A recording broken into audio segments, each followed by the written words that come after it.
Hey my friends, it's Lay Boy Scout. And this video is going to serve as my formal review for the M&P 1522 by Smith & Wesson.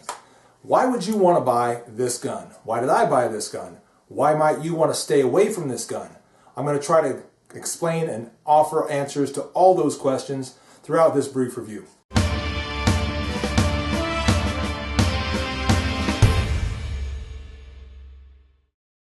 So why did I buy this 1522? My plan with this gun was to make this a training tool for my AR-15. I bought the Smith & Wesson M&P 15 Sport. Felt like the 1522 was going to be an excellent way for me to practice the AR-15 platform with all the same controls, all the same ergonomics, for cheaper, for the price of 22 instead of 223. That is to say, all the rounds that I would put through it would be 22 instead of 223. Now, that was back when it was actually really cheap to buy 22. It's still much cheaper to buy 22 than it is to buy 223, so it is still a viable training option. But that was my initial plan with this gun, to use it as a trainer for my Smith & Wesson M&P 15 Sport. So how did it work out for that? Well, I'll try to explain that as I go. So the 1522 is an excellent AR training option, or practice option, I should say. If you're going to train, get professional training that is, use your real AR-15, but when you're going to practice, yeah, it is a very good option for practicing your AR skills.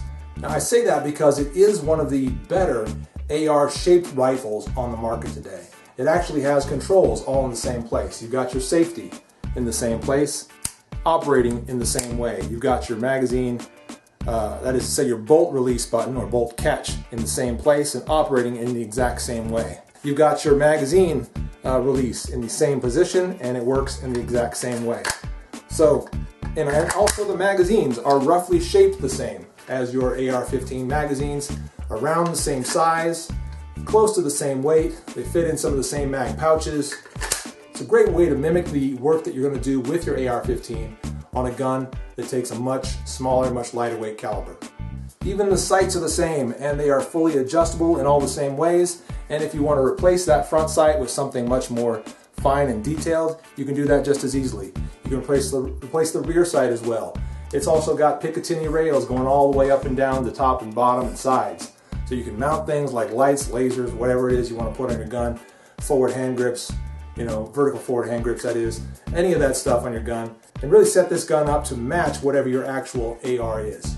Now another way that the M&P 1522 works as a great training option for your AR is, as I said before, it does shoot 22, so it's safe to shoot at close distances. Let's say if you're shooting at steel targets, you want that quick reactive sound, or maybe your backdrop is very close and you're concerned about rocks or other things you might be sending in, when you're sending rounds into that hillside, that could be a concern, but when you're shooting 22, much less so. So shooting at nearby targets, much safer with a 22 than with a 223. Another point, as I mentioned before, it's still far cheaper than shooting 223 for practice.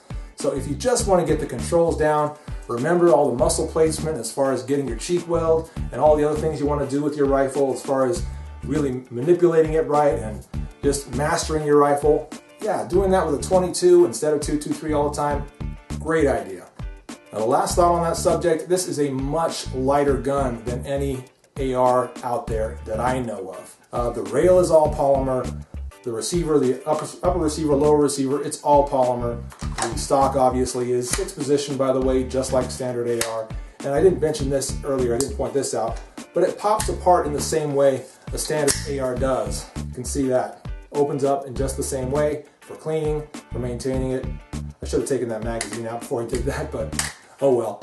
It gets the point across that this is, in all intents and purposes, a very good training tool for your AR. Now back to the point about the lightweight. One of the reasons that's really good is if you're working with an AR or rifle or any kind of gun for an extended period of time, well, you get a little bit of fatigue. A lot of this raising up, a lot of this going down for prone or whatever it is you're going to do with your rifle. Yeah, you can get a little bit fatigued depending on how heavy your gun is. So if you practice with something a little lighter weight, that could keep you practicing a little longer. That could also turn into a downside, and I'll talk about that in just a moment. So what are some of the downsides of choosing this as an AR trainer? Well, for one thing, it's totally different ballistics. You're shooting 22 long rifle, not 223.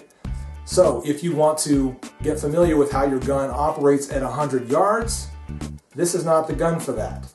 Next, we can also talk about the weight again. As I said before, that is possibly an upside, but it could also definitely be a downside.